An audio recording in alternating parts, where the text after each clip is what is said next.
4 na katao na iligtas matapos masira ang makina ng bangka sa dagat na sakop ng Verde Island sa Batangas City. Alamin yan sa report ni Denise Abante.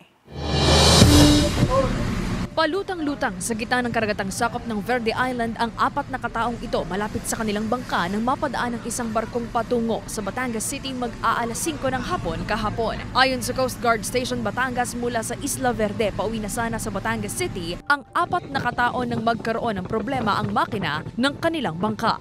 Ayon po sa victim, sila po ay nagbabaybay ng dagat at sila po ay naka-encounter ng engine failure kung saan po nasira po itong makina nila. Wala po silang dalang spare parts kaya po napasukan po ng tubig yung kanilang bangka. Sa video na ipinadala ng PCG Batangas, makikitang pilit pang inaalis ng isang lalaki gamit ng kanyang kamay ang tubig na pumasok sa loob ng bangka. Agad namang tinulungan ng mga crew ng napadaang barko ang mga lula ng bangka na kaagad dinala sa Coast Guard Station upang mabigyan ng paunang lunas. Tumanggi na rin daw ang mga ito na dalhin pa sa ospital. Nasundo na rin sila ng kanilang mga kaanak at nakauwi na sa Barangay de la Paz. Ayon sa PCG Batangas, maganda ang lagay ng panahon kahapon at hindi rin kalakasan ng alon.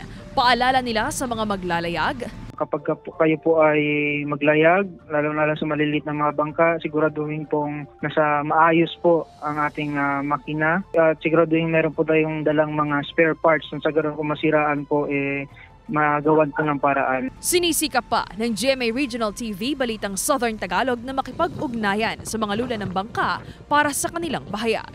Denise Abante, Balitang Southern Tagalog.